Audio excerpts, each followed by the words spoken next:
y Andrés. ¿Me escuchás ahora? Sí, pero empezamos, no sé por qué, pero está ya el broadcast empezó, entonces en este momento todo el mundo nos puede escucharnos. No sé por ¿Y cómo, qué. cómo salgo? No, no puedes, no tienes que salir, no tienen que tocar nada. La única cosa, y si podemos hacer también las pruebas, si todo el mundo nos escucha. Ah, ok. No, no, no hay problema, no estamos haciendo nada de mal. No, a ver si hay... Ahora, eh, ahora está compartiendo tu pantalla y está ah, perfecto así, porque puede hacer como una presentación normal en tu pantalla y puede. ok. Perfecto, exacto. Si quieres también compartir el vídeo para verte, ahí compartes la webcam y si puede mostrar los dos, la webcam y la presentación en la misma pantalla. A ver, estoy intentando hacerlo ahora. Sí, A ver si anda.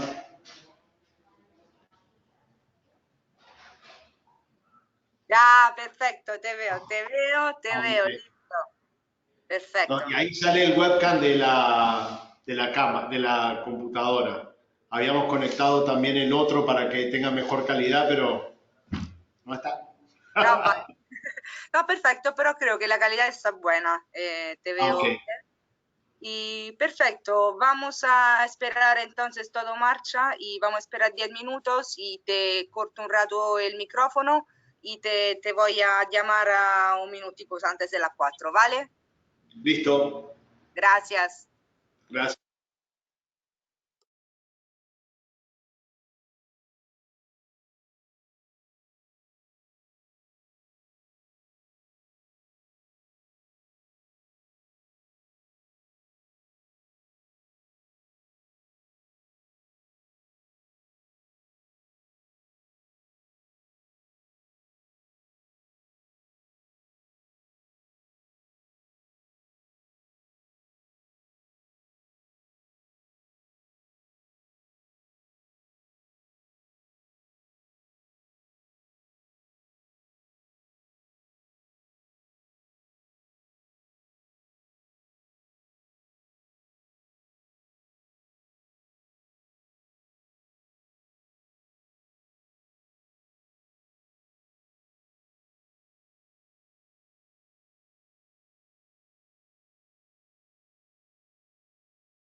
Andrés. Y Sí, ahí te escucho. te acuerdo siempre que todo el mundo nos escucha. Y no, Carmen, no te oigo.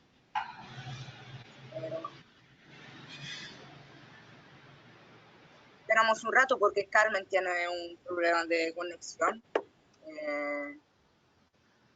Perfecto.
Y buenas tardes, perdón a todo el mundo, pero tenemos un problema técnico con la moderadora, entonces sí empezamos en 2 minutos. Gracias.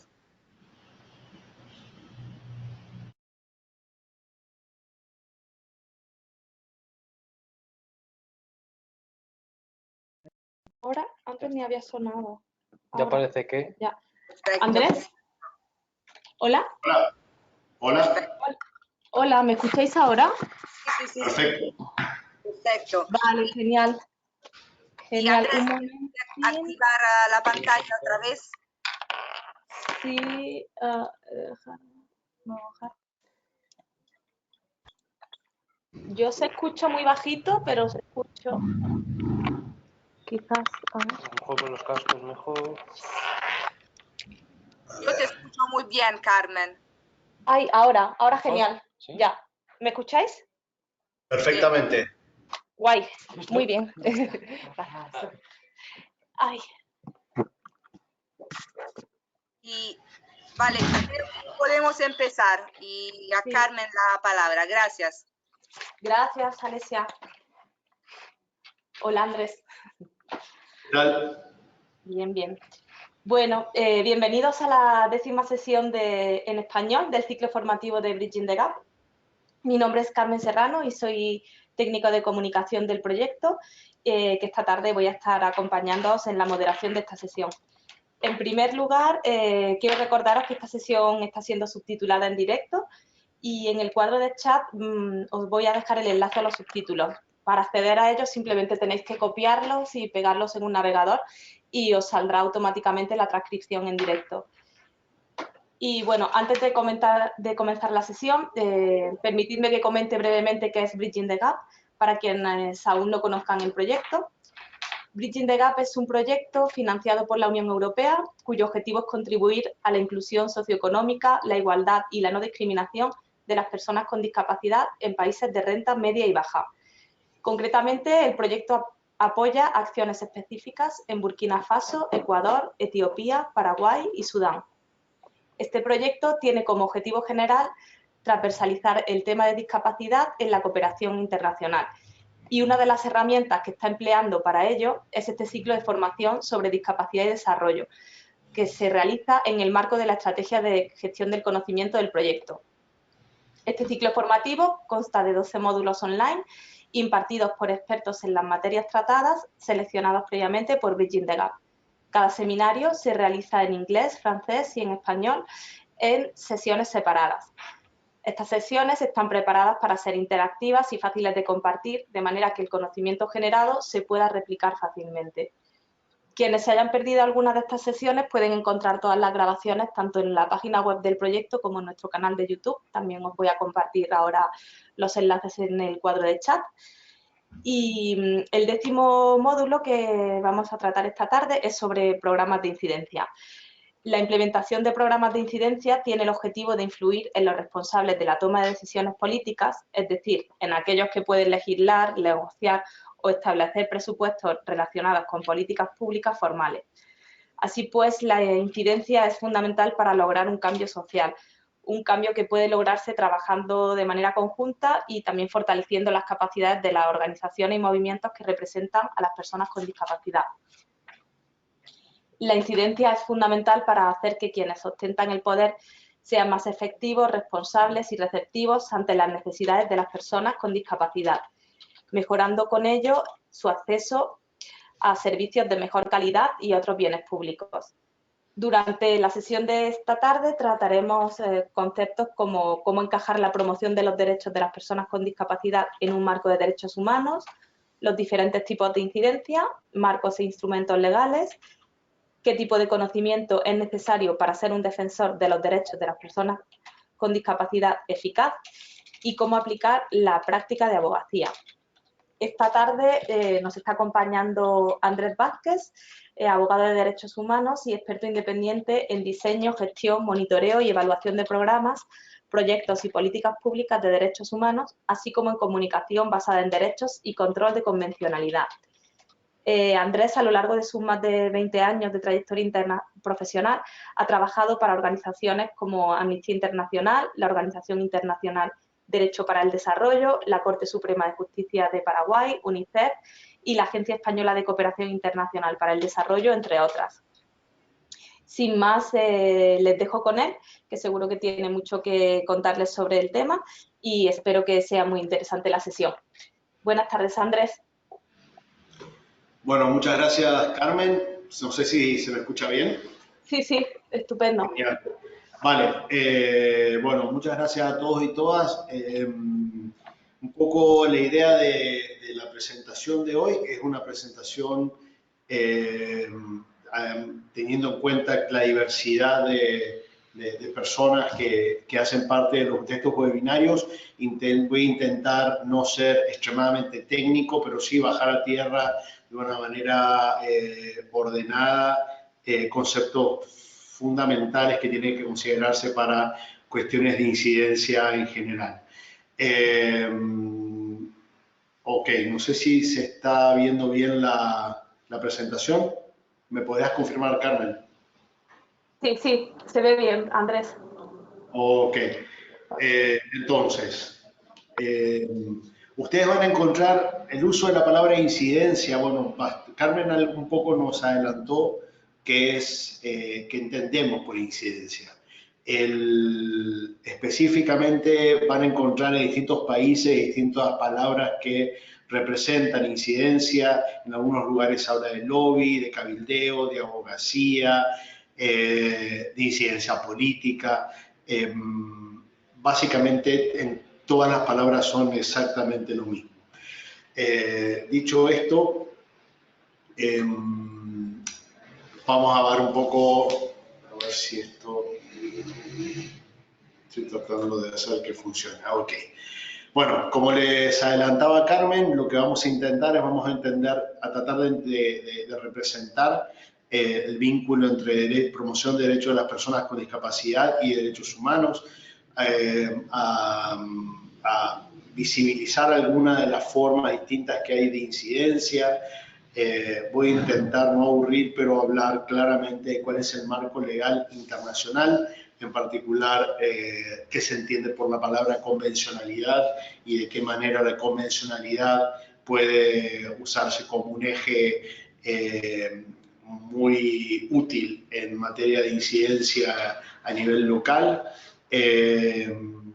Vamos a hablar un poco de cuáles son los requerimientos, si existen realmente o no requerimientos para poder hacer incidencia y cómo hacer formalmente esta abogacía, esta incidencia, este lobby, este cabildeo.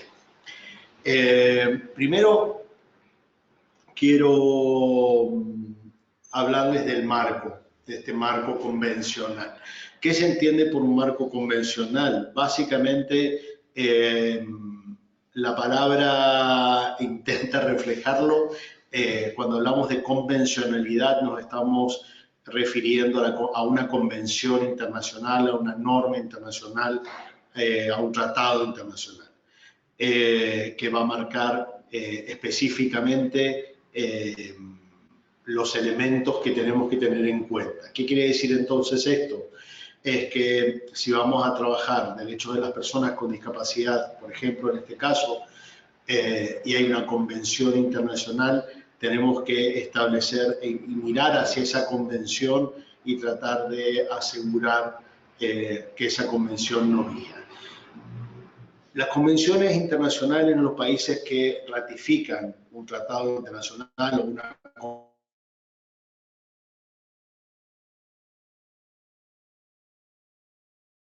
convención internacional obligan tanto a los estados de trabajo, a quienes hacen cabildeo o hacen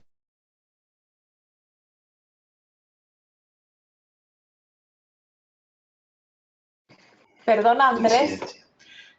Dicho esto, Andrés, quiero explicar un poco cómo llegamos a la actualidad y de qué manera fue evolucionando el derecho. Sí. Andrés, disculpa, se ha ido un poco la voz, no sé si es por la conexión de internet o qué, pero se te ha escuchado entrecortado. Perdón. ¿Hola? Ok, ¿ahora me escuchan? Sí, ahora bien. Es que se ha cortado un par de veces. ¿Ahí me escuchas bien? Sí, ahora sí. Perdón.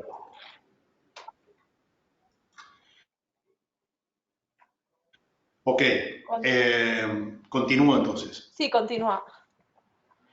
Y disculpen por el problema técnico, lo que les decía era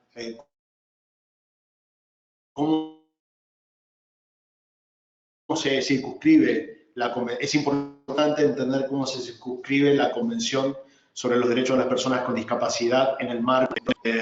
La Convención, uno de los problemas principales que surgen al respecto de normas especializadas, como es la Convención de Discapacidad, es que para muchas personas se tiende a entenderla como un instrumento aislado, como un instrumento que no está vinculado a otra norma internacional.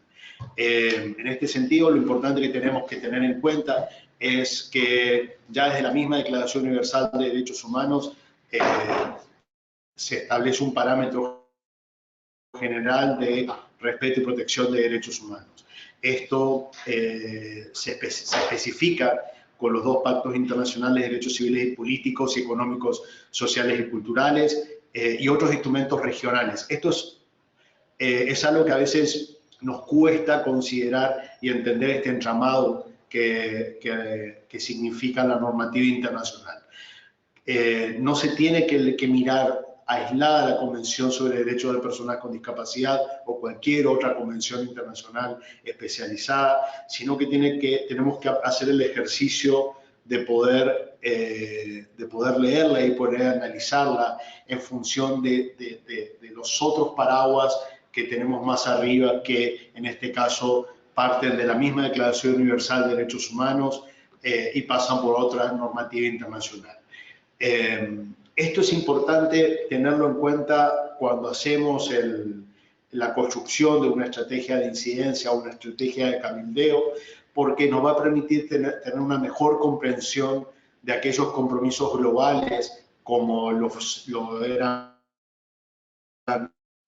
son los objetivos de desarrollo del milenio o los objetivos de desarrollo sustentable de 30. Sobre esto quiero hablarles seguidamente. Esta agenda es, vamos a tratar de discernir entre qué es y qué no es la Agenda 2030. Por lo pronto es un compromiso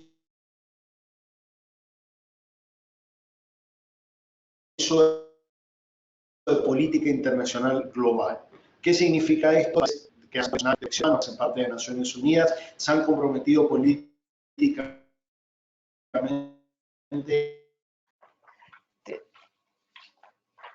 a ciertos elementos específicos que van a ser considerados como parte de acciones que sus políticas nacionales se van a ir orientando al cumplimiento o deberían ir orientándose al cumplimiento de estos compromisos internacionales.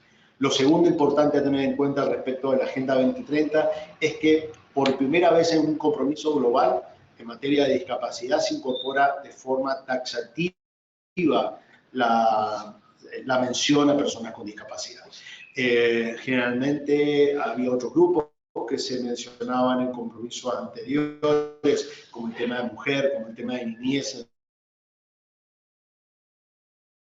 en su especificidad, pero es la primera vez que se incorpora también a personas en estos compromisos globales, lo que hace que sea más evidente su relación con el compromiso que hace cada uno de los estados para poder alinear su normativa internacional a la normativa internacional. Lo tercero que es especialmente importante a tener en cuenta es que va a establecer criterios de interpretación y de guía para implementación de estas normas.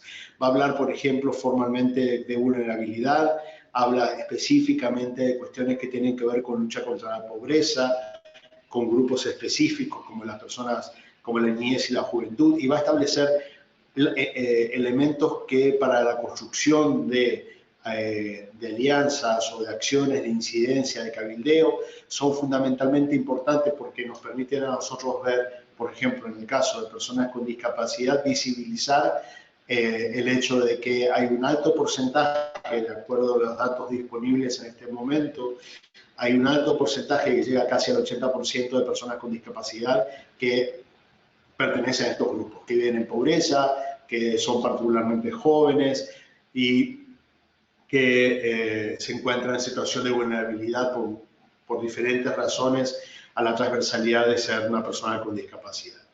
Y el cuarto punto que es relevante a tener en cuenta en la Agenda 2030, desde mi punto de vista, es la creación de elementos y mecanismos específicos de seguimiento y verificación de los cumplimientos. Entonces, ¿qué quiere decir esto? Que para nosotros es importante, para quien hace incidencia, es importante identificar claramente cuáles son estos mecanismos para hacer seguimiento y para poder verificar los cumplimientos, porque son la herramienta fundamental que nos permite asegurarnos que el Estado vaya por el camino correcto para alcanzar ese compromiso. ¿Qué no es la Agenda 2030? Es importante entender una cosa. Muchas personas que no están vinculadas con el trabajo de derecho y con el trabajo convencional, les parece a veces como que una vez que se ratifica un convenio internacional, está esa creencia que automáticamente va a cambiar todo, ¿no? Justamente eso lamentablemente no es así. No todos los países hacen un análisis a fondo sobre qué significa cada una de las ratificaciones que se comprometen los países, ni tampoco hacer un plan progresivo de implementación, por lo menos no a priori. Este tipo de agendas, como la Agenda 2030, como los Objetivos de Desarrollo Sustentable o Sostenibles, y los Objetivos de Desarrollo del Milenio, como otros compromisos regionales o internacionales, lo que hacen es ponen acuerdos mínimos que deben ser seguidos. Lamentablemente, el suscribir o el apoyar por parte de un Estado una agenda como esta o estos compromisos no significa que estén legalmente comprometidos a implementarlos. Entonces, es ahí donde la incidencia que se puede hacer, las acciones específicas que se pueden desarrollar en cada uno de los países para que estos cumplimientos se transformen en realidad por medio de leyes, por medio de programas, políticas, proyectos, es fundamental. Lo segundo que tenemos que tener en cuenta respecto de la Agenda 2030 es que a pesar que se trabaja y se cuenta con números globales, no tenemos exactamente números y en particular de personas con discapacidad asegurados al respecto de una línea de base por país que nos permita tomar una referencia. Esto, a pesar de que hay uno de los artículos de la Convención, el artículo 31, habla específicamente del compromiso que tienen los estados en generar información para toma de decisiones basadas en evidencia, no necesariamente todos los países tienen la posibilidad de generar esta información. Entonces, partimos de números que son globales, partimos de conocimiento de datos, mejor dicho, que probablemente a veces son regionales, y el tema del dato no es menor porque justamente en la discusión política, en la negociación política, para que sea más precisa, requiere tener datos. Ya vamos a hablar respecto a eso.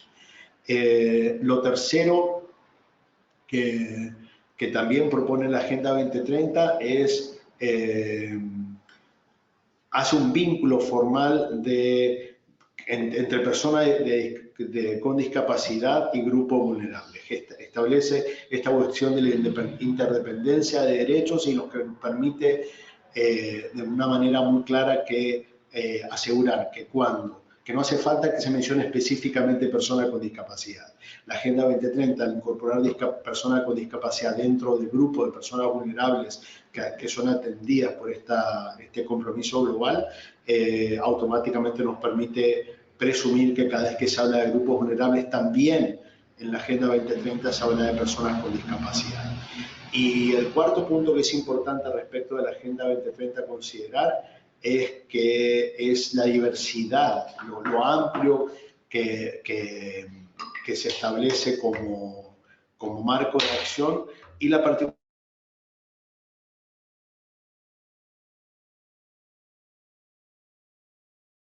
particularidad en cuanto a educación, empleo, y lo más importante cuando se está trabajando en materia de generar una estrategia de incidencia es la generación de datos para toma de decisiones basadas en evidencia. A ver.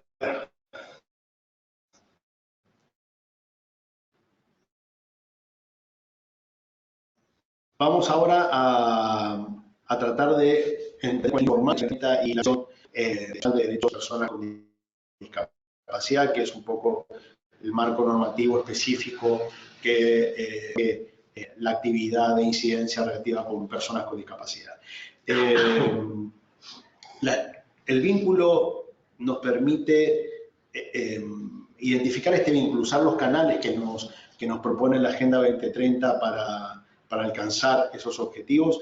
Tenemos que entenderlo como una posibilidad de transformación. La convención per se, como les decía, si bien establece algunos parámetros claros en cuanto a su propósito, su misión, hay definiciones, esto, como lo mencioné hace un momento, no significa que inmediatamente se transforme en acciones concretas por parte de los países. Entonces, una acción clara que pueda hacerse por medio de estrategias de incidencias es entender a la agenda como una posibilidad, un elemento, una herramienta para hacer esta transformación política en el desarrollo de normas, tanto administrativas como formales, que tienen que generarse en todos los países para asegurar la aplicación de la Convención. En estos procesos es importante que se asegure la articulación tanto de personas que hacen incidencia como organizaciones de sociedad civil que trabajan la temática de discapacidad, como en nuestra particularidad de personas con discapacidad para poder trabajar con las personas tomadoras de decisión. Y un elemento que es fundamental para tener en cuenta en la aplicación de la Convención junto a la Agenda 2030 es que se tiene que uno de los elementos que a veces se deja como de lado y se trabaja específicamente en la cuestión política es ir desarrollando indicadores de cumplimiento, ir trabajando en la generación de mecanismos de monitoreo que permitan la rendición de cuentas de manera constante. ¿Esto qué quiere decir? Cuando estamos trabajando, haciendo incidencia en política pública, en la creación de leyes, no solamente tenemos que quedarnos con que se llegue a publicar un texto legal y normativo, sino que también tener claros cuáles son los mecanismos de rendición de cuentas para que esa normativa se pueda aplicar. Entonces, ¿qué se entiende por incidencia? La incidencia, lo que vamos a tomar nosotros en cuenta para entender que esa incidencia es trabajar concretamente en la creación de procesos de influencia en políticas públicas y sociales. Esto es importante tener en cuenta que no estamos hablando solamente de hacer una ley, ¿sí? ¿Qué quiere entonces? ¿Cómo influimos en una política pública? Podemos hacer, en muchos países los mecanismos de ratificación requieren que el texto de la Convención Internacional se incorpore por medio de una ley dentro del sistema legal vigente. Para muchas personas está la creencia, vuelvo a repetir, de que esta simple inclusión del texto convencional en la ley, como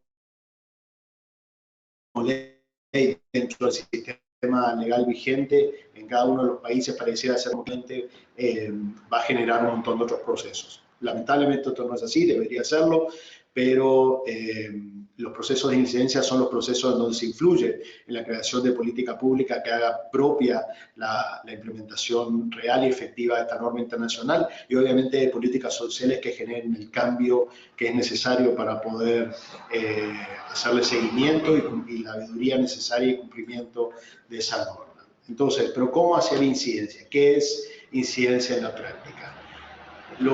Hay algunos elementos que voy a presentarles inmediatamente respecto de qué es incidencia, que creo que tienen que básicamente lo estoy generando para abrir una discusión. Lo primero, lo importante de la incidencia cuando estamos trabajando con grupos en situación de vulnerabilidad es la incidencia no es solamente un trabajo técnico. ¿Sí? Esto es importante tener en cuenta. No se requiere necesariamente tener un título no existe el título de incidencia, aunque sí hay marketing, hay especializaciones de cómo hacer vocería, cómo hacer cuestiones de comunicación política, sociología, etcétera, políticas públicas, pero es importantísimo cuando se está trabajando en cualquier desarrollo o una estrategia de incidencia, en trabajar con las personas, en escuchar a las personas que son beneficiarias de esa política pública que se quiere promover, que se quiere generar, que se quiere fortalecer o que se quiere cambiar. ¿Sí? Entonces, la valoración de la experiencia de las personas para mí es uno de los elementos fundamentales para poder comenzar a trabajar incidencia. Lo segundo es, una vez que se valora ese conocimiento, no es escuchar solamente a la gente, y en particular con las personas con discapacidades, lo que se aprende, lo que estamos aprendiendo desde que existe la convención y se generan un montón de procesos en varios países del mundo, es que lo más importante es construir el conocimiento, construir la ley, construir la norma, o las políticas públicas desde la vivencia personal. O sea, la experiencia propia de las personas es fundamental que se incorpore en el relato, es fundamental que se incorpore en los procesos de toma de decisiones. Hay veces que hay una tentación de quedarse en lo técnico y quizás hace falta a veces pensar en procesos que pueden llegar a ser mucho más largos, de manera tal que la evidencia personal se pueda incorporar de la manera correcta. Lo tercero, perdón, es generar una participación real y equitativa. Uno de los principios, como todos y todas saben, específicos que tiene la Convención es el de nada de nosotros sin nosotros. El principio fundamental que tienen las metas 2030 es el no dejar a nadie detrás. Bueno, esto tenemos que asegurarnos que sea así, ¿sí? Que la participación sea real, que sea equitativa, y esto quizás hay algo que a veces desde lo técnico, ¿no? Que cuesta mucho considerar, es el tema de los tiempos, ¿no? Quizá trabajar con ciertos grupos requiere de más tiempo de preparación, de más tiempo de análisis. Bueno, tenemos que asegurar esos tiempos, tenemos que hacer que se dé cuenta la clase política y las instancias de toma de decisión también, de que esos tiempos son importantes, asegurarlos para asegurar la participación en forma real y equitativa.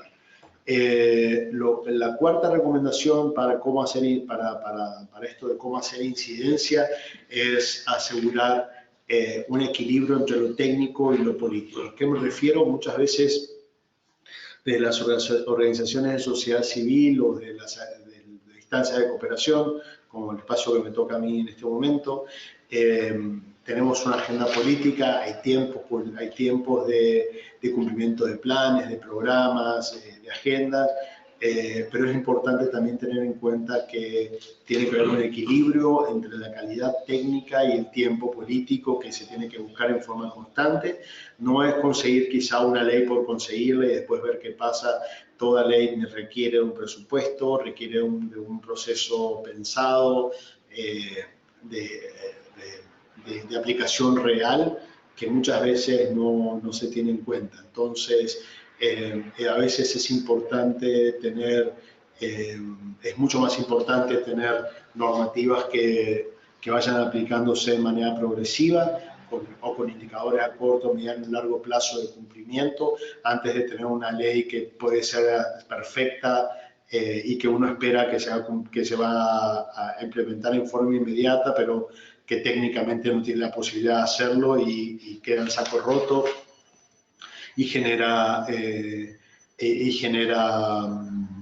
más que nada frustración, ¿no? del ámbito social o de los beneficiarios y beneficiarias de esa norma. Y como último punto de recomendación en cuanto a cómo hacer incidencia, cómo preparar incidencia, asegurarse de que siempre se generen datos y se documenten procesos. Esto es fundamentalmente importante por varios motivos. Primero, porque los procesos de incidencia no son inmediatos, a veces llega años, puede llevar generaciones un proceso de incidencia, y entonces es muy importante tener documentado qué pasos se fueron dando y cómo se fueron generando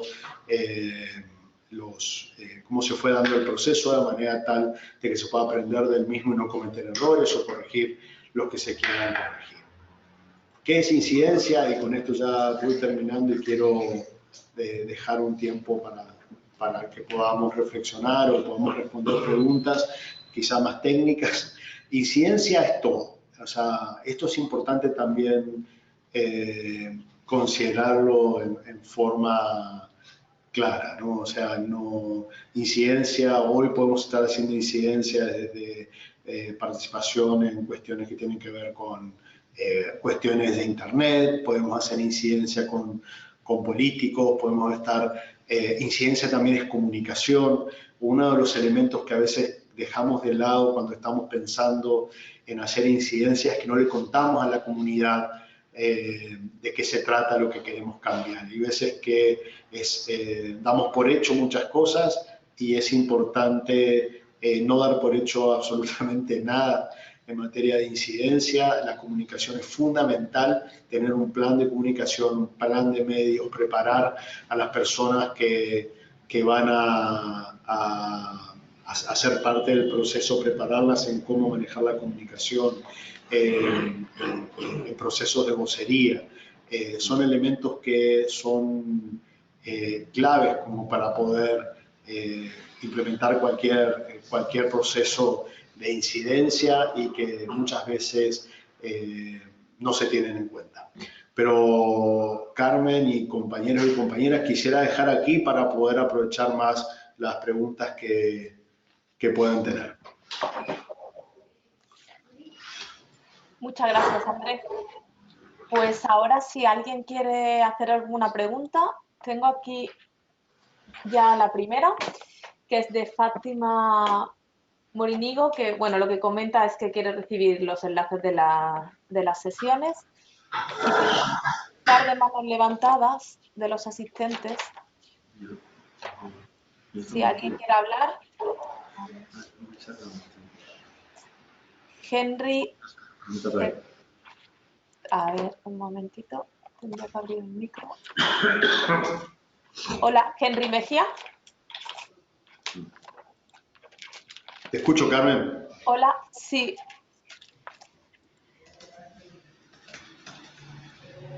A ver, hola, Henry. ¿Me escuchan? Sí, sí. Soy el intérprete del señor Henry Mejía, él es una persona sorda. Ajá. Ok, procedo con el comentario de don Henry. Buenas tardes a todos, aquí en Latinoamérica, buenos días a todos. Solamente es hacer una pregunta, como para aclarar. Frente a lo que ya Andrés nos estuvo comentando, me pareció muy bueno, muy interesante. Sin embargo, hay una situación que pues quiero comentar y me gustaría aclarar.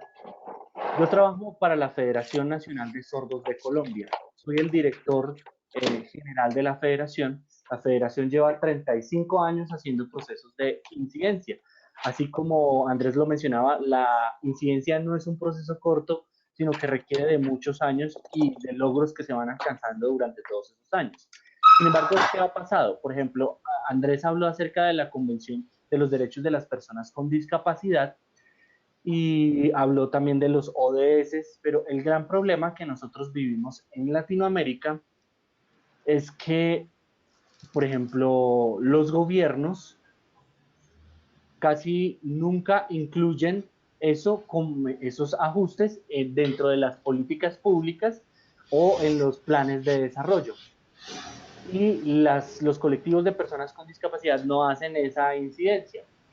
Efectivamente, existe allí unas políticas, existe una normativa internacional, pero al momento de hacer la incidencia, se queda como que en pedirle el favor al gobierno, en un plan de gobierno, en que se incluya en un plan de gobierno. Y esos planes de gobierno generalmente terminan cuando el gobernante termina su mandato, a los 4 o 5 años. Por eso es importante que quede más bien dentro de los planes de desarrollo o en políticas de Estado, ya políticas públicas que continúen en vigencia después del cambio de gobernante. Entonces, que no sea, que exista un plan de desarrollo y unas políticas públicas de discapacidad en cada país. Si se construyen de esta manera, entonces, pues se van a lograr más cosas.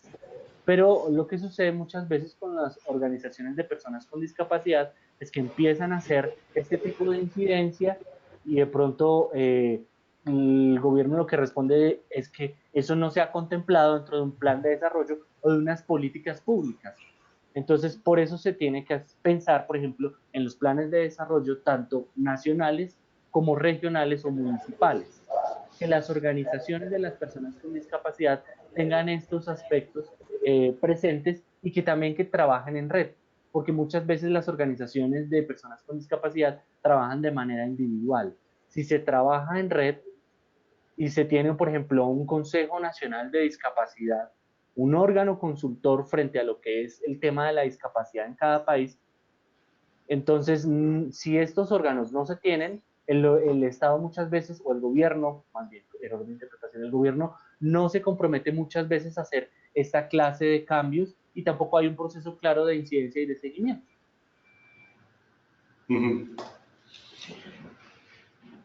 Gracias, Henry.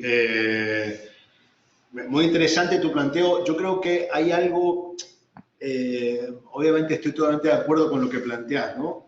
Yo creo que hay una cuestión que tenemos que reflexionar cuando trabajamos especialmente incidencia convencional en materia de discapacidad, que más allá de la efectividad real que podamos tener o la cuestión de cómo nos preparamos para hacer frente. En algunos países es más fácil trabajar como federación, en otros países todavía las organizaciones están generando algún tipo de espacio de encuentro, pero por sobre todas las cosas yo creo que lo más importante de lo que vos señalabas tiene que ver con este cambio de chip que tenemos que hacer. Tenemos que trabajar mucho con las clases políticas, ¿no? El cambio de chip del asistencialismo a la garantía de derechos. Está como muy metido todavía en la cabeza de de las distintas clases políticas de toda la región, puedo permitirme decir. Es como muy reciente la mirada exclusivamente puesta en la asistencia, en la rehabilitación, y yo creo que uno de los desafíos más importantes que tiene el trabajo de incidencia tiene que ver en instalar una agenda de garantía de derechos. ¿Sí? No sé, ese punto para mí es fundamental de esto. Por eso hablaba mucho esto de la vivencia personal, por eso hablaba mucho del bajar del... O sea, lo técnico es altamente importante, la mirada técnica, pero yo creo que en materia de cuestiones como discapacidad hay un esfuerzo que tenemos que hacer la academia, los técnicos, los docentes, de cruzar esa línea, de cruzar la calle y sentarnos con las personas con discapacidad a trabajar en conjunto y a trabajar también nosotros en esa red que propone Henry.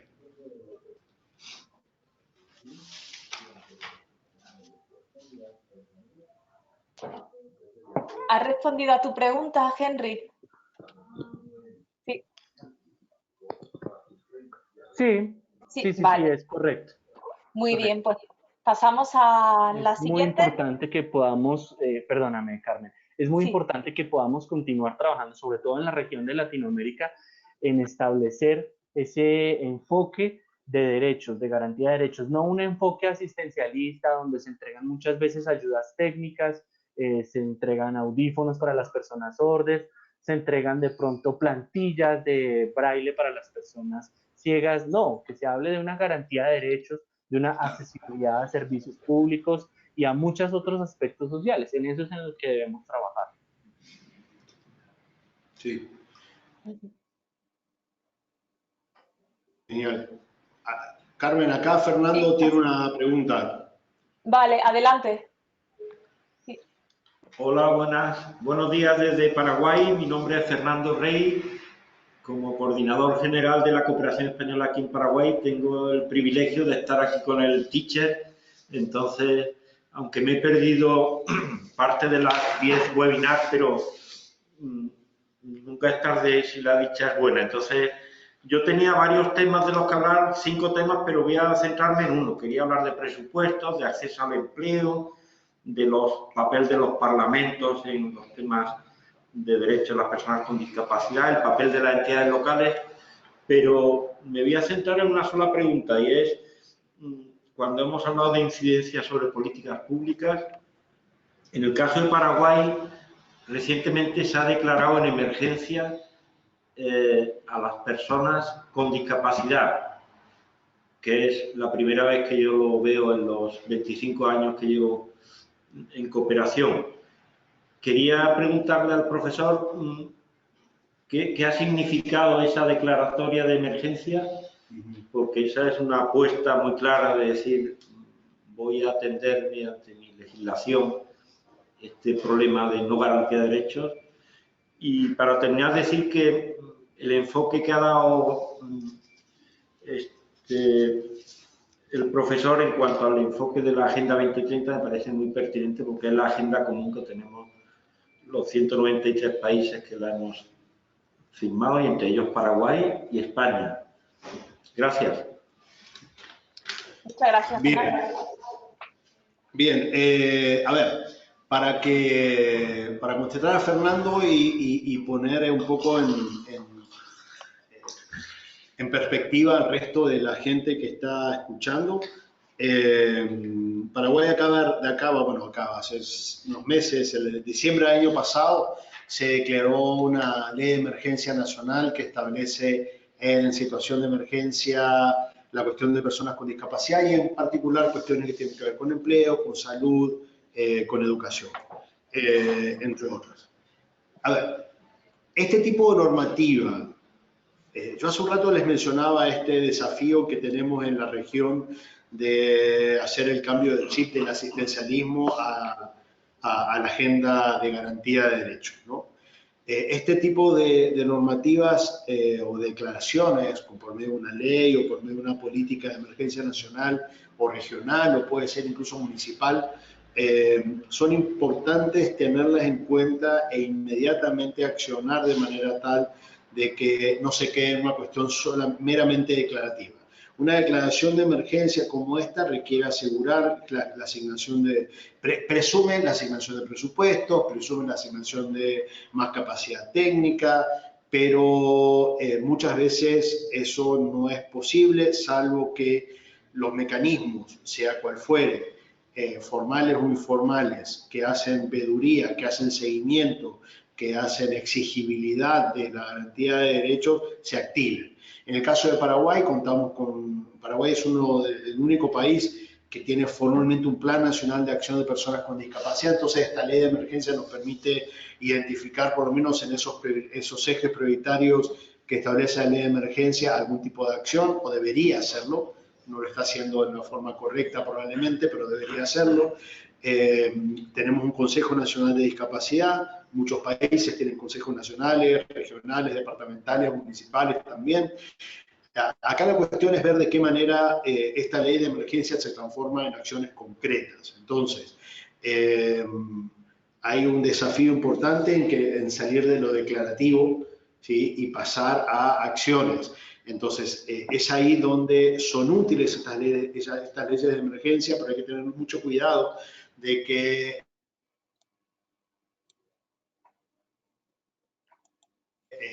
no se genere un síndrome de leyes de emergencia. Entonces, hay veces que decimos en tal país ya se hizo tal cosa, vamos a hacerlo igual, ok, fantástico. Aquí en Paraguay tenemos algunos elementos por los cuales una ley de emergencia permite que esta ley exista y que pueda ser efectiva, porque evidentemente no se le daba la atención al grupo antes, la suficiente atención que ahora sí se le está empezando a dar en materia de política pública, pero no quiere decir que se utilice la herramienta de ley de emergencia como un mecanismo que necesariamente pueda ser útil en todos los países. No sé si respondí lo que preguntabas. Sí, gracias Andrés. Efectivamente, entiendo que una ley, como explicabas, por el mero hecho de su difusión, pues no se garantiza su aplicación. Y recientemente Paraguay, además de la ley de emergencia para personas con discapacidad, ha impulsado la ley de emergencia para los pueblos indígenas. Entiendo que si eso no va acompañado de presupuestos, de acciones concretas, pues efectivamente será una ley más que a lo mejor no se cumpla. Exacto, y ese es el desafío de donde no tenemos que caer, ¿no? De qué hacemos para mantenernos alertas, para que hay veces que es preferible una ley de emergencia pequeña, con muy pocos puntos, pero que podamos tener la certeza de que se cumplen, a tener algo muy declarativo e inmenso que no queda en nada. Gracias. Carmen. Sí, gracias Andrés y Fernando. Otra pregunta de Fátima Morenigo, que dice cómo se entregan las herramientas básicas necesarias en procesos de incidencia cuando las personas con discapacidad no tienen de partida los conocimientos sobre marcos legales, enfoque de derechos administrativos, etcétera, que se puedan dar en paralelo al proceso de incidencia. Ok. Gracias, Fátima, por tu pregunta. Mira, básicamente lo primero que quiero decir que no es imposible entrenar a nadie. O sea, yo creo que todas las personas tienen mucho para aportar. Acá hay un desafío. Lo que sí es importante tener claro que no hace falta ser un experto en derecho internacional para poder hacer incidencia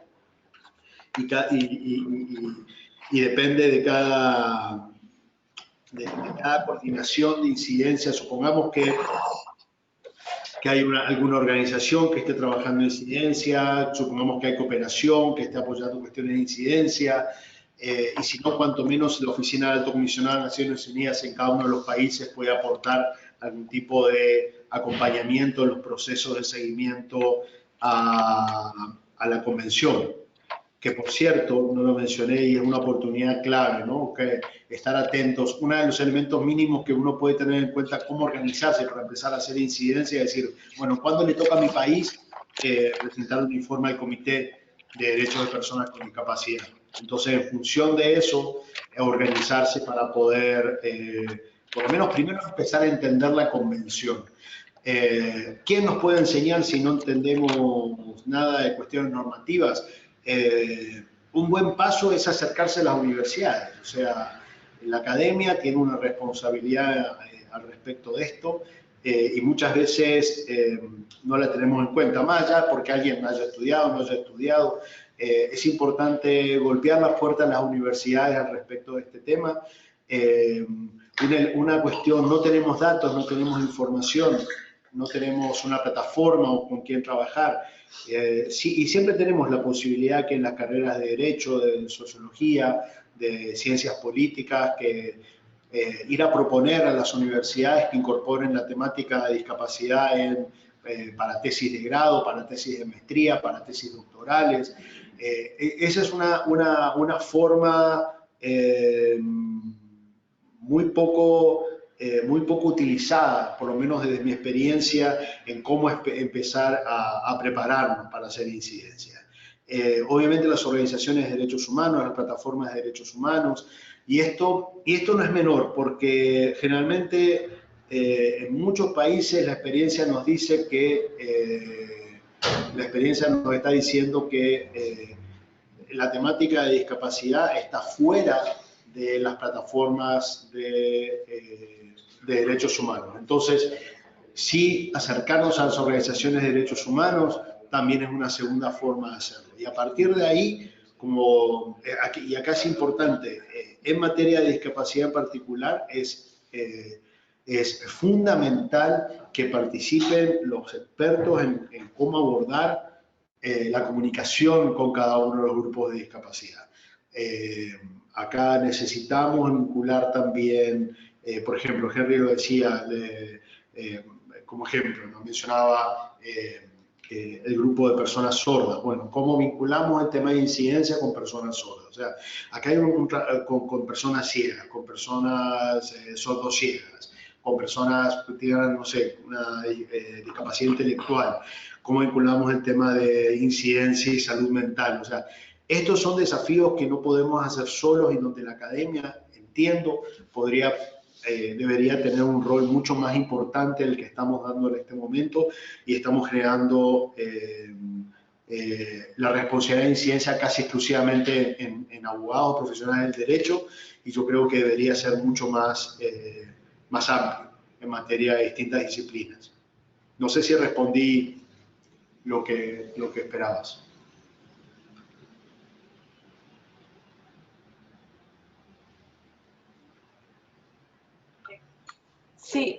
Sí, Andrés, lo que añade Fátima también es que sí, que incluso las personas con discapacidad y en sus organizaciones, el modelo de rehabilitación desde lo médico y la asistencia ha calado mucho y que aún dentro de estas organizaciones cuesta relacionarse desde un enfoque de derecho, que hay que seguir incidiendo en ese tema. Pasamos ahora a otra pregunta de Vicenzo Pira y pregunta si existen las condiciones o cómo hacer que las organizaciones de personas con discapacidad realicen actividades de cabildeo de manera directa y autónoma para respetar la Convención de las Naciones Unidas y hacer planes adecuados para ese propósito. Ok, es muy interesante esto. Acá lo importante de tener en cuenta es que al igual que en otros grupos de situación de vulnerabilidad que tienen que hacer incidencia o que participan en procesos de incidencia, es dejar en claro que tienen que ser protagonistas de la cuestión de incidencia. O sea, yo creo que más que nada, a ver, más importante que quizá que otros grupos es darle el protagonismo que se merecen y que requieren las personas con discapacidad para los procesos de incidencia. Y acá creo que acá voy a ser enfático en esto. Acá los técnicos tenemos un rol de apoyo. Las organizaciones que trabajan la cuestión de discapacidad y no son personas con discapacidad tienen un rol de facilitadores en todo caso, pero acá el protagonismo tiene que ser, si queremos ser efectivos, si queremos ser consecuentes y coherentes con el principio fundamental que nos plantea la Convención, acá el protagonismo lo tiene que tener la persona con discapacidad y tenemos que generar esos espacios. Dicho esto, acá es importante también tener en cuenta, hay veces que nos pensamos que la incidencia es yendo a la instancia pública. No, ¿por qué? Tenemos que traer a veces quizá la instancia pública al lugar donde trabajamos. Si una persona con discapacidad no tiene la posibilidad de tener una ciudad accesible o tener los mecanismos, y bueno, que el congresista, el senador, el diputado, el ministro, que vaya a la casa de esa persona. O sea, generemos los espacios, rompamos los esquemas y entendamos que ser protagonista significa empoderarse desde uno y de cada una de las personas, ¿no? Desde una. O sea, tenemos que romper también tener una mirada fuera de la zona de confort y tratar de ser un poco más innovadores en esto y no quedarnos en la cuestión tradicional, ¿no? Entonces, para resumir, el protagonismo de personas con discapacidad es fundamental, porque si no, no seríamos coherentes con el discurso. El rol de los técnicos y las organizaciones es de ser facilitadores y de promover procesos. Y lo tercero es romper el molde. Hay que romper el molde. O sea, si requerimos que un ministro vaya donde se reúne una organización y que vaya. O sea, tenemos que generar esos espacios y forzarlos hace falta.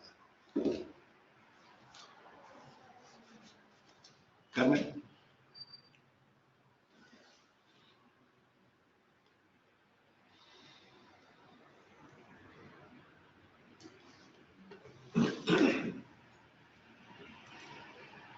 Yo aprovecho el silencio para saludar a mi paisana Carmen Serrano, que como yo somos de Priego de Córdoba y hago así una publicidad.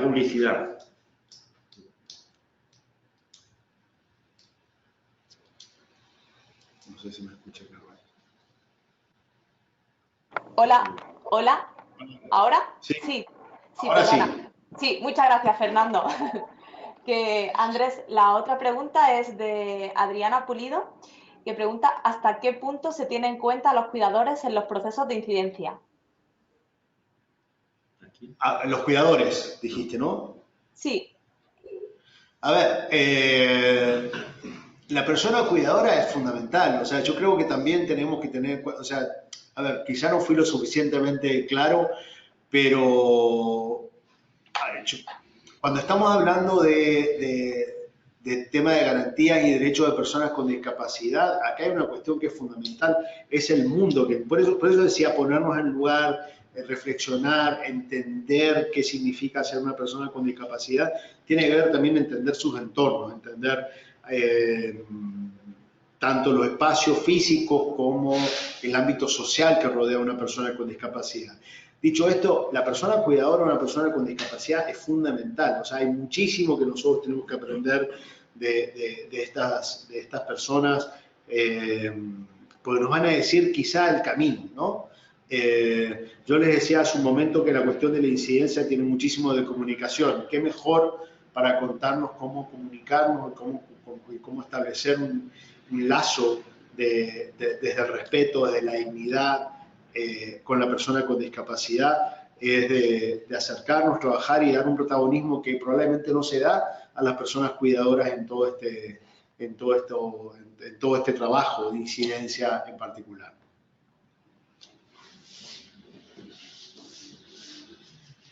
Sí, Gracias, Andrés. Otra pregunta de Karina Delgado, desde Ecuador, y dice que de un estudio realizado con UNESCO para 19 países sobre las políticas públicas en inclusión, podríamos decir que tenemos horizontes un tanto bien construidos, pero precisamente hacen falta más incidencias, hacen falta más intervenciones. Comenta. Simplemente era un comentario. No, sí. Y quiero aprovechar, Carmen, ese comentario para insistir, ¿no?, en esto, ¿no? O sea, el papel aguanta todo, solemos decir en mi pueblo.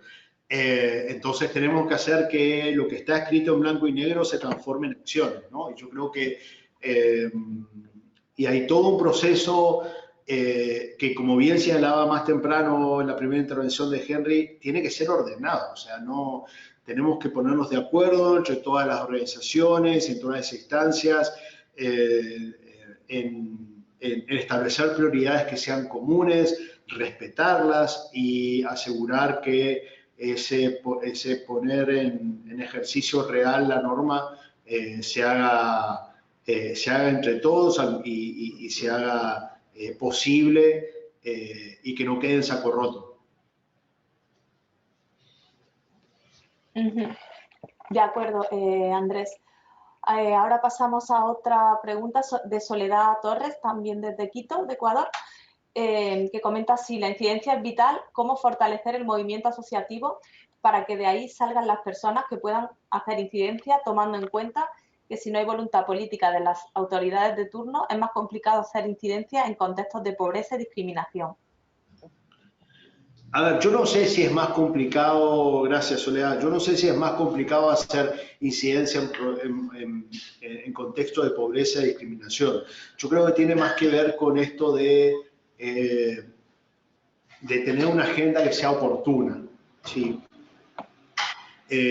Para muchas instancias políticas, a ver, los políticos, no quiero hablar más de los políticos, porque todo es político, pero a ver, quiero ver cómo lo pongo de una manera que no suene feo. Pero mucha política, mucha politiquería, para decirlo de forma clara, mucha esta política no está pensada, no tiene, que simplemente lo que responde es tratar de hacer acciones para conseguir votos populistas, va como corriendo sin detenerse a pensar y sin detenerse a reflexionar. Yo creo que en contextos desfavorables lo más importante es tener un pensamiento un poco más acabado. Yo creo que hay veces que necesitamos con urgencia algo, los grupos que están en situaciones más desfavorables, obviamente no todos tienen la posibilidad de contar con una respuesta de emergencia por parte del Estado, pero es importante también, hay veces, o sea, buscar acciones mínimas a corto plazo, y quizá eso lo tenemos en respuestas que no necesariamente pueden ser a nivel nacional en un primer momento. O sea, no olvidemos también que hay una responsabilidad concreta de los municipios, una responsabilidad de los departamentos. Entonces, quizá lo que se puede hacer en esas situaciones es ir generando una política pública de abajo hacia arriba, que también es una forma muy efectiva de hacerla, un poco más lenta también, pero ir pensando en que no todas las acciones de incidencia son a nivel nacional y son con los congresos o son con un cambio normativo a nivel país. Quizá muchas acciones de incidencia empiezan con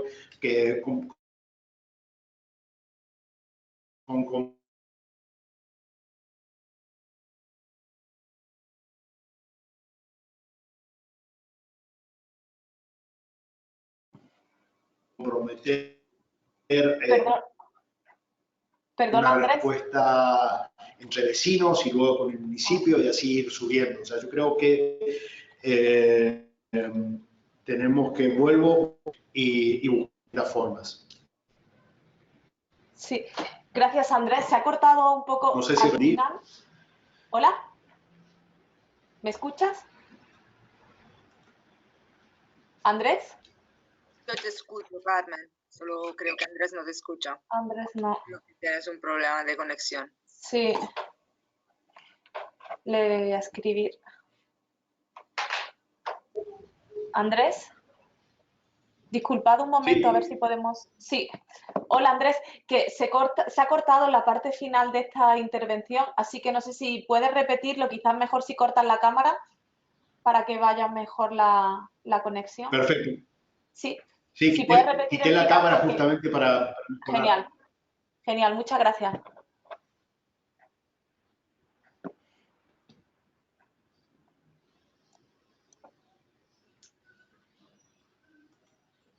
¿Hay alguna pregunta más? Sí, sí, Andrés. Otra pregunta de Vicenzo Pira, que dice ¿qué se puede hacer para garantizar que las personas con discapacidad se conviertan en protagonistas de la cooperación internacional y no simplemente en sujetos de asistencia? Ok, a ver, por lo pronto lo que se puede hacer es comenzar a acercarse, ¿no? Yo creo que hay que romper un poco también el miedo o dejar de pensar que uno tiene que esperar a que haya una convocatoria por parte de de una instancia de cooperación. Lo primero que creo que yo invito que todo el mundo haga es que comience a golpear las puertas de la cooperación y plantearles la agenda. O sea, no esperemos a que la agenda sea marcada por la cooperación, sino que acercarse a la cooperación. Por lo pronto, la Unión Europea y la Agencia Española de Cooperación son dos instancias que tienen la puerta abierta para este tipo de planteos, pero estoy seguro que hay muchas más. Gracias, Andrés. Otra pregunta de Marian Cortés.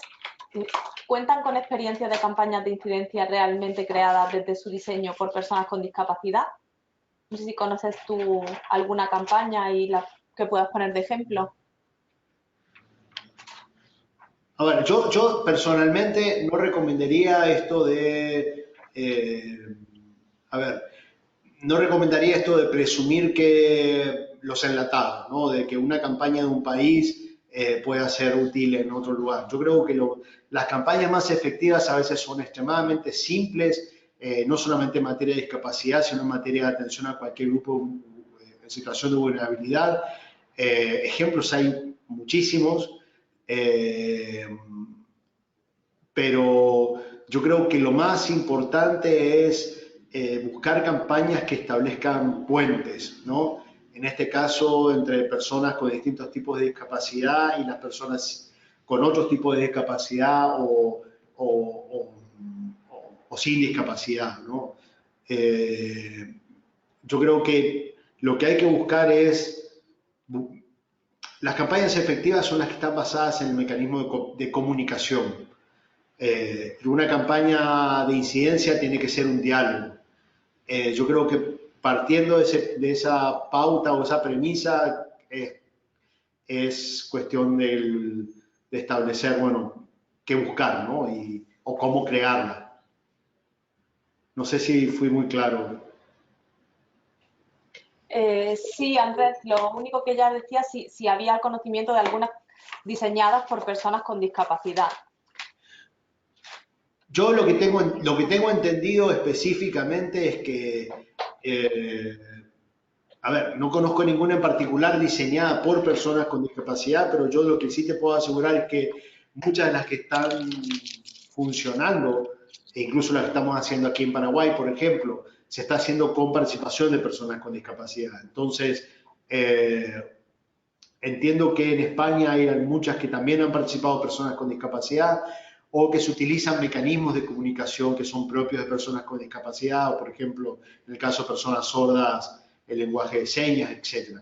Pero ahora que escuché bien la pregunta, específicamente de personas con discapacidad o creadas por personas con discapacidad, desconozco, pero tiene que haber. Gracias, Andrés.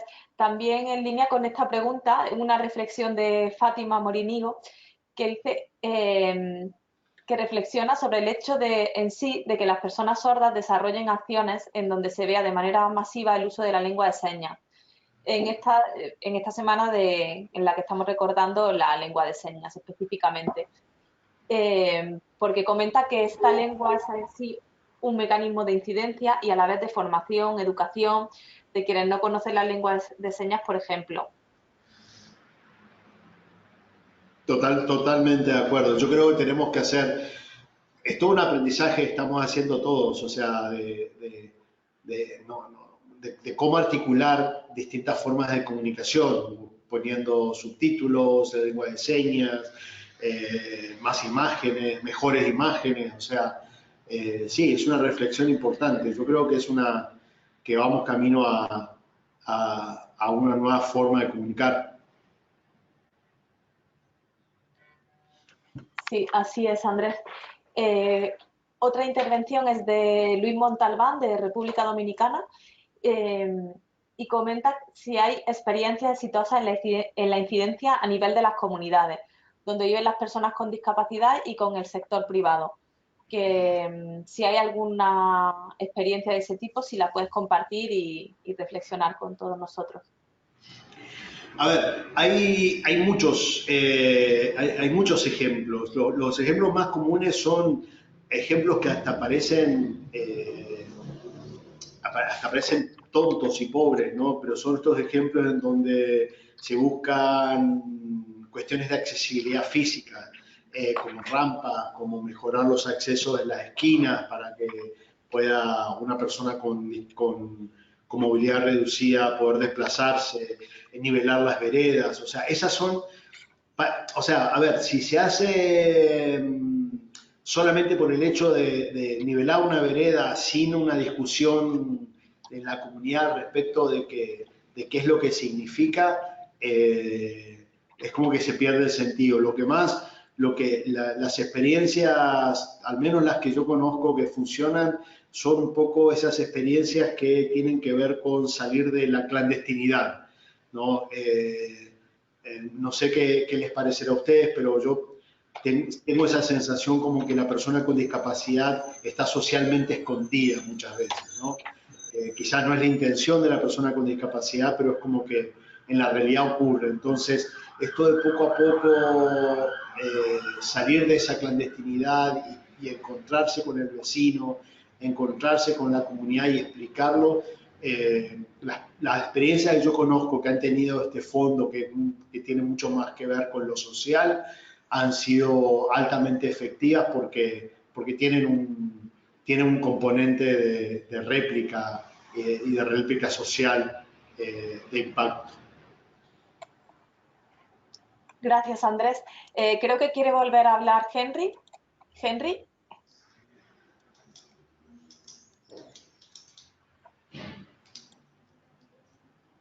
A ver, un momento. Sí. Hola. Hola, Henry. ¿Quieres volver a intervenir? Sí. Sí, vale, adelante. Ok, ahora hemos visto las diferentes opiniones de los participantes que nos parecen pues, bastante interesantes. La pregunta es, ¿cómo se puede hacer de pronto un proyecto para compartir las experiencias y las buenas prácticas sobre procesos de incidencia? Eso me parece muy importante, porque antes ya Andrés dijo que no es tanto como para replicar lo que ya se haya hecho en otro lugar, sino solamente para compartir buenas experiencias de cómo se han hecho esta clase de procesos de incidencia. Entonces, que en algún país diga, ok, conozco la incidencia de otro país, conozco la incidencia que se hizo en otro lado, quiero hacerla de esta manera en mi región y que se pueda formar a los colectivos de personas con discapacidad. Aquí en Colombia la experiencia que nos ha enseñado, nos ha servido muchas cosas, pero nosotros vemos que quizás todavía en otros países no se conocen muchas experiencias. Entonces, las organizaciones o los colectivos de las personas con discapacidad trabajan, de pronto quieren trabajar al sector nacional, con el gobierno o también municipal, pero siempre se están enfocando en lo ejecutivo, pero no en lo legislativo. O de pronto con los congresos. Entonces, que ya se ha trabajado con los congresos, con los diputados, con los senadores, empezar a hacer incidencia con ellos. Esa es la experiencia que, por ejemplo, nosotros tenemos acá en Colombia. Hicimos incidencia con los congresistas, senadores o diputados de que dentro del plan de desarrollo se hablara de la discapacidad, se hablara de las personas sordas. Si simplemente hacemos incidencia con el ejecutivo como que se le va a olvidar o no le va a interesar, no le va a convenir para su ejercicio. Entonces, ok, decimos, hagamos incidencia con el legislativo, porque el gobierno siempre dice, no, lo que pasa es que no hay presupuesto, no se ha establecido, entonces decimos, listo, entonces hagámoslo con el legislativo. Y antes precisamente estaban hablando de que si existe o no existe la voluntad política. ¿Cómo conseguimos la voluntad política? Bueno, lo que hacemos es que antes hacemos la incidencia con quienes son candidatos a estos espacios de participación, con congresistas o diputados. En sus momentos de campaña, comprometerlos para que exista esa voluntad política. Y no mostrarnos desde un enfoque asistencialista, sino desde un enfoque de derechos, de que somos sujetos de derechos. Si lo hacemos de esa manera, pues vamos a lograr esa voluntad política. También es muy importante continuar con la incidencia. Nosotros, por ejemplo, acá en Colombia, no hacemos esa incidencia solos, sino que lo hacemos también con organismos internacionales. Por ejemplo, la Federación Mundial de Sordos, la RIADIS, lo hacemos con AIDA, con diferentes organismos internacionales, hacemos ese tipo de alianzas para que podamos tener más fuerza y podamos llevar a cabo esa incidencia. Por eso la frase siempre dice, una sola golondrina no hace verano. Siempre es muy importante que trabajemos todos, que no trabajemos solo desde lo local, sino que también podamos ver cómo fortalecernos desde lo internacional y ver cómo esas buenas prácticas que ya han existido en otros países, pues puedan beneficiar a otros países de cómo lo han hecho otros colectivos de personas con discapacidad, personas ciegas, personas sordas, con movilidad reducida, etcétera, etcétera. La Federación Mundial de Sordos por muchos años ha hecho incidencia frente a la ONU. ¿Para qué? Pues el año pasado se consiguió que se diera el Día Internacional de la Lengua de Señas. Como Fátima lo estaba diciendo, precisamente este 23 de septiembre estamos celebrando el Día Internacional de la Lengua de Señas y también esta semana la Semana Internacional de la Persona Sorda. Entonces queremos hacer esa incidencia que se haga con la lengua de señas, pero como digo, es importante compartir estas experiencias para que otros puedan aprender y desarrollar sus propios procesos, que se haga a partir de la experiencia que otros han tenido. Quería agregar algo que dijo sobre lo que decía Henry, y gracias por la reflexión, porque tenés toda la razón. O sea, yo creo que es un desafío. Hay algunas experiencias donde se recoge información en Europa, incluso hay algunas cosas dando vuelta en África, pero tenemos el desafío aquí en nuestra región latinoamericana de contar con alguna caja de herramientas o una caja de experiencias que nos permita conocer un poco lo que están haciendo otros y aprender. Y así que no sé si Carmen quiere comentar algo al respecto del tema de comunicación también. Bueno, de comunicación, simplemente añadir lo importante que es que esa comunicación llegue a todo el mundo y que se tengan en cuenta los distintos formatos accesibles que requiere cada persona en función de su discapacidad, pues para no dejarlas al margen de los temas que se estén tratando. Y bueno, y si queréis información sobre ese tema, bueno, hay miles de guías circulando por ahí, pero también en Bridging the Gap tenemos una guía sobre comunicación inclusiva y accesible a la que podéis acceder desde nuestra página web. Si queréis, luego os dejo el enlace también para que la consultéis. Gracias, sí. Andrés. Sí. Henry, ¿algo más que añadir?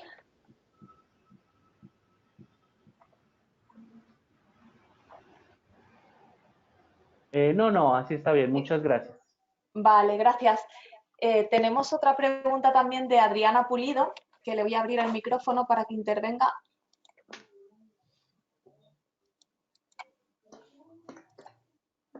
Adriana, a ver.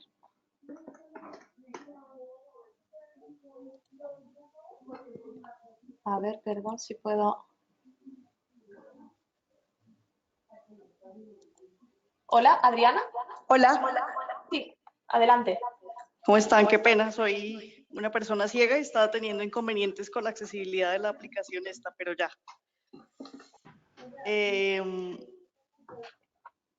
Pues bueno, yo trabajo en el Comité Internacional de la Cruz Roja como asesora en inclusión, pues es una organización humanitaria. Y bueno, he visto dos procesos como asesora en inclusión de esta organización y como persona con discapacidad. Como persona con discapacidad hago parte de una red de mujeres con discapacidad visual, porque nos interesa particularmente el tema de las mujeres, que ha estado un poco relegado realmente, digámoslo así, por la doble discriminación que de por sí tenemos las mujeres con discapacidad. Y he visto también otro proceso que es, nosotros desde nuestro programa de rehabilitación física tenemos un interés genuino en precisamente apoyar a las organizaciones de las personas con discapacidad para que hagan incidencia, no desde el punto de vista asistencialista como se podría pensar, sino para que realmente puedan incidir. Y pues la pregunta concretamente es, ¿qué podemos hacer nosotros para lograr realmente impulsar esa incidencia? Teniendo en cuenta además que aquí, como me imagino que es el caso de otros países de Latinoamérica, se da que las organizaciones trabajan, pues como lo mencionó también en algún momento Andrés, trabajan cada una por su lado tristemente y pues con esos esfuerzos aislados realmente no se logran cambios grandes. Entonces, ¿qué podemos hacer como organización para realmente apoyar esto? Muchas gracias. Ok, gracias. No sé si todo el mundo puede escuchar correctamente, pero luego de una reflexión lo que nos plantea un poco como pregunta es qué podemos hacer para romper con la atomización que hay, ¿no? En la acción de personas con discapacidad, donde cada uno, decía ella, va por su lado. Yo creo que ese es un punto para responder desde mi experiencia. Yo creo que ese es un punto que creo que es clave. Los distintos grupos de personas con discapacidad tienen toda una historia de lucha que está planteada en la individualidad y especificidad de las formas con discapacidad, y yo creo que poco a poco hay que ir rompiendo esto que propone también el Comité de Derechos de Personas con Discapacidad, de dejar de pensar en materia de tipo de discapacidad y empezar a pensar como grupo, romper con esta atomicidad. Y yo creo que el desafío es verla, establecer criterios de respuesta o espacios de reflexión multidisciplinarios. Yo creo que la multidisciplinaridad es lo que nos va a permitir alcanzar ese objetivo del mundo al que nos propone la diversidad, ¿no? La inclusión real de la multiculturalidad, entendiendo la cultura personal de cada uno sea como fuere y el constructo social y cultural de cada uno sea como fuere. Entonces, yo creo que hay que empezar a pensarse como grupo y vincular al grupo de personas con discapacidad con los otros, las otras instancias multidisciplinarias y no ver la incidencia. Vuelvo a decirlo nuevamente, o sea, yo creo que el desafío es dejar de ver la incidencia como una cuestión exclusivamente legal y normativa. La incidencia también es comunitaria, la incidencia también es hacia el sector de salud, hacia el sector de, no sé, a trabajar con antropólogos, a trabajar con sociólogos, sociólogas, y en particular yo creo que hay un desafío importante que nos va a permitir un cambio de mirada en la vinculación formal de la academia. Las universidades, insisto en esto, pueden ser un factor de cambio, muy importante factor de cambio. Sí, gracias Andrés. Tengo un comentario de Fátima Morinigo que dice que tú mencionaste los mecanismos de seguimiento de la presentación del informe país en materia de cumplimiento de la Convención. El Simore en Paraguay fue una herramienta clave para la incidencia no solo en el lobby, en el legislativo, sino también en los espacios comunicacionales, ya que al ser una herramienta abierta a toda la ciudadanía y vinculada a la presentación de informes, permite la posibilidad de generar presiones cumpliendo compromisos y forma parte de la cartera de cooperación que ofrece Paraguay en materia de cooperación sur-sur o bilateral. Dice que lo comenta porque quizás sea una oportunidad para Henry. Sí, sí, gracias Fátima. El tema, herramientas como Simore, hay otros mecanismos también que se utilizan en otros países del mundo. El Simore, por suerte, es una herramienta mucho más interactiva y cada vez son más los países que están incorporándolo, adaptándolo a sus realidades, pero lo están incorporando. Para quien no lo conoce, simplemente es una página interactiva web en donde están todas las recomendaciones de todos los comités, y en el caso nuestro también las recomendaciones del sistema interamericano y las distintas instancias estatales responsables de estos compromisos van cargando qué están haciendo para cumplirlo, y también ahora se generó un espacio en donde la sociedad civil puede hacer veeduría. Dicho esto, yo creo que de eso se trata, ¿no? Asegurarnos que las recomendaciones que se hacen en los sistemas de protección a nivel regional, a nivel nacional también, o a nivel internacional, se cortó, Andrés, perdón. Las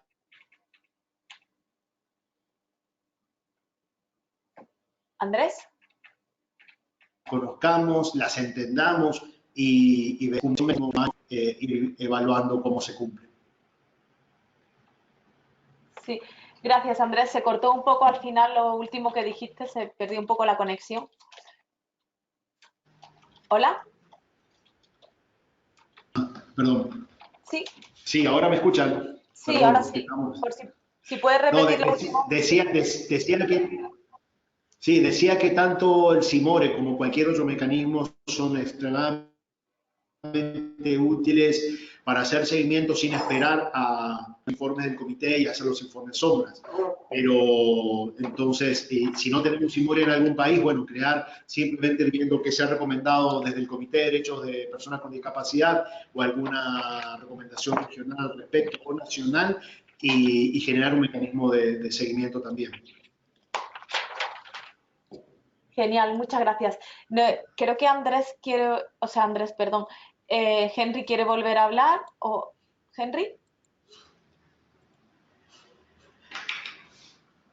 No, así está bien, muchas gracias. Ah, vale, genial. Pues no sé si alguien más tiene alguna otra pregunta. Nos quedan unos 5 minutos si queréis comentar algo más o preguntarle algo más a Andrés. Y si no, simplemente Andrés, si tú quieres resaltar algo de lo que hayas tratado a lo largo de la sesión que te parezca importante. Sí, voy a aprovechar estos últimos minutos, pero yo creo que como reflexión, yo más de 20 años trabajando en cabildeo, incidencia en distintos temas y en distintos países, y yo creo que el aprendizaje más importante que, si me permiten compartirles desde mi experiencia personal, es el de generar información, de generar datos, en asegurarse, documentar. Esto que mencionaba también Henry hace un momento. Asegurarnos que dejamos registro de lo que se ha hecho y cómo se ha hecho para que otra generación u otras personas puedan no solamente saber lo que hicimos, sino también aprender de nuestros errores. Lo segundo, reflexionar. O sea, no tenerle miedo a esta reflexión, incluso una reflexión crítica y darnos cuenta de que si algo hicimos mal, y bueno, fantástico aprender de ello, ¿no? Es muy difícil sentar en esos procesos de reflexión a políticos, pero no es imposible. No hay que pensar no pensemos a los políticos de turno, a los gobernantes de turno, a los funcionarios públicos, no los pensemos como que son nuestros enemigos, sino que simplemente Hay veces que toca hacer tripa corazón y sentarse con el otro y trabajar, reflexionar y hacer el esfuerzo por entendernos los unos y los otros y las unas y las otras para entender que estamos todos en el mismo barco, ¿no? De toda la inclusión y el trabajar por un mundo más inclusivo, el trabajar por un mundo más participativo, nos va a hacer bien a todos. Así que yo creo que ese es un poco el mensaje que tenemos que asegurarnos, transferir y sobre eso construir. Muchas gracias, Andrés. Muchas gracias por habernos acompañado en esta sesión sobre los programas de incidencia y muchas gracias a todos los participantes. Desde Bridging the Gap esperamos que la sesión les haya parecido interesante, que hayan aprendido y hayan resuelto algunas cuestiones sobre este tema.